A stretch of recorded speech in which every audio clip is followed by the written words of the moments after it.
Many view the United States as playing a peacemaker role in the ongoing conflict between Israel and Hamas. However, skepticism about this role is growing people's faith in America's capacity to effectively resolve. This strife has waned significantly, in fact, some voices in the Middle East now look at China as a more credible peace broker, believing that the U.S. might even benefit from a prolonged conflict in light of this. Saudi Arabia has started discussions with China signaling a shift in the regional approach to the crisis. This raises a critical question. Even if the U.S. is eager for the conflict to end, could China's entry into the fray be the key to peace? Let's go find out. Welcome back of another interesting episode of our channel.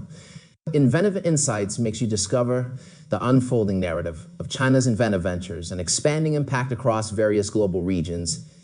If you're exploring our channel for the first time and have an interest in the dynamic progression of China's evolution and increasing clout, our content will surely captivating you. Please subscribe, like, and comment in this video. We delve into the reasons why the United States is hesitant to see this conflict conclude. We'll also shed light on the underlying motives of the U.S. and Israel and sustaining the war. Stay with us until the end of the video to uncover whether China has the capability to single-handedly bring an end to this conflict. Let's get to it. The ongoing conflict in the Middle East, particularly between Israel and Hamas, has captured the attention of the global community. This conflict is not just a regional issue, but one that has significant implications for international relations and global peace. The United States, traditionally seen as a mediator in international conflicts, has played a complex role in this scenario. Their approach, often seen as aligning closely with Israel, has raised questions about the impartiality and effectiveness of their mediation efforts. Understanding the motivations and actions of these key players requires a deep dive into the history of the conflict, the geopolitical interests at stake, and the broader implications for regional and global stability. To fully grasp the complexities of the Israel-Hamas conflict, one must consider its historical roots. This conflict is steeped in a long history of territorial disputes, religious and cultural tensions, and a series of wars and skirmishes that have shaped the current landscape of the Middle East. The creation of the State of Israel, the displacement of Palestinian people, and the subsequent wars and uprisings have left deep scars. In the region, these events have not only shaped the political boundaries, but also the psychological and cultural narratives of the people involved. The United States has been a key player in Middle Eastern politics. For decades, its foreign policy, particularly regarding Israel and the Palestinian territories, has been a subject of much debate and analysis. The U.S. support for Israel, grounded in strategic political and cultural ties, has influenced its approach to the conflict. As a mediator, the United States has attempted to balance its support for Israel with the need for regional stability and the protection of human rights. However, its policies and actions have often been viewed through the lens of its close relationship with Israel, raising doubts about its ability to mediate impartially. Israel's approach to the conflict is driven by a complex mix of security concerns, historical grievances, and geopolitical considerations. The threat perception from groups like Hamas, which is designated as a terrorist organization by Israel and several other countries, including the United States, plays a significant role in shaping Israel's military and diplomatic strategies. Israel's military actions, often framed as self-defense, have been a point of contention in the international community. The impact of these actions on Palestinian civilians has been a recurring issue, raising humanitarian concerns and fueling the debate over the proportionality and justification of Israel's response. Hamas, as a key player in the conflict, represents a spectrum of Palestinian sentiment, particularly in Gaza. The group's refusal to recognize Israel and its history of armed resistance have made it a central figure in the conflict. The designation of Hamas as a terrorist organization by several countries has significantly influenced the international community's engagement with the conflict. The Palestinian perspective, however, is diverse and complex and encompasses a range of views, from those seeking peaceful resolution and statehood to those advocating for armed resistance. The humanitarian crisis in Gaza and the West Bank, exacerbated by the conflict, has drawn international sympathy, support for the Palestinian cause. In recent years, China has shown an increasing interest in Middle Eastern affairs. Unlike the United States, China has historically maintained a policy of non-interference in the internal affairs of other nations. However, as its global influence grows, so does its involvement in international conflicts.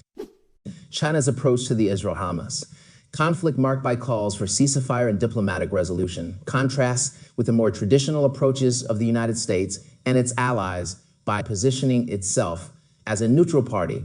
China is attempting to carve out a role as a new kind of global mediator, one that could potentially challenge the existing dynamics of international diplomacy. The Israel-Hamas conflict cannot be viewed in isolation. It's intrinsically linked to the broader geopolitical landscape of the Middle East, which includes the interests of regional powers like Saudi Arabia and Iran, as well as global powers like the United States, Russia, and China. The shifting alliance's economic interests and strategic objectives of these players play a crucial role in shaping the dynamics of the conflict. The involvement of external powers often adds layers of complexity to the already intricate local dynamics influencing both the course of the conflict, the prospects for its resolution. Finding a resolution to the Israel-Hamas conflict is a daunting task. It requires not only addressing the immediate humanitarian crises and cessation of host hostilities, but also tackling the deep-rooted issues that fuel the conflict. These include historical grievances, territorial disputes, the status of Jerusalem, the right of return for Palestinian refugees, and the broader question of Palestinian statehood and autonomy. The role of international mediators, whether it's the United States, the United Nations, or newer players like China, is pivotal. In seeking a resolution, however, successful mediation requires more than just brokering a ceasefire. It demands a deep understanding of the issues, impartiality, and the ability to propose solutions that are acceptable to all parties involved. One of the major challenges in mediation efforts is the trust deficit between the parties involved. The historical context of broken promises and failed peace efforts has left a legacy of skepticism and cynicism. Overcoming this requires not just diplomatic skill, but also a genuine commitment to addressing the concerns and aspirations of all stakeholders. The conflict has profound economic and humanitarian implications. The blockade of Gaza, for example, has not only impacted the security situation, but also the economy and living conditions of its residents. Addressing these issues is essential for creating an environment conducive to peace, economic development. And humanitarian aid can play a role in building peace initiatives that improve living conditions, create jobs, and provide hope. Can help reduce the allure of militant groups and foster a more peaceful society. However, such efforts must be part of a broader political solution that addresses the underlying causes of the conflict. Public opinion and civil society play a critical role in shaping the course of the conflict. In democracies like Israel and the United States, public opinion can influence government policies. Similarly, in the Palestinian territories, the support or opposition of the populace can determine the success or failure of peace initiatives. Civil society organization can also play a constructive role in peace building through grassroots initiatives, dialogue programs, and advocacy. They can help bridge divides, humanize the otherity, and create a constituency for peace. Looking ahead, there are several possible scenarios for the Israel-Hamas conflict. These range from a continued cycle of violence and temporary ceasefires to a comprehensive peace agreement that addresses the core issues. Achieving lasting peace will require courage, leadership, and a willingness to make difficult compromises. It will also require the international community to support and facilitate a process that respects the rights and aspirations of all parties. The path to peace is fraught with challenges, but it is not impossible with a combination of strategic diplomacy, economic and humanitarian support, and a commitment to justice and human rights. A resolution to the Israel-Hamas conflict can be achieved. This would not only transform the lives of Israelis and Palestinians, but also have far-reaching implications for regional stability and global peace. If you want to watch more videos like this one, please subscribe, like, and share this video, and get exclusive video about how phenomenally China is developing and growing its influence.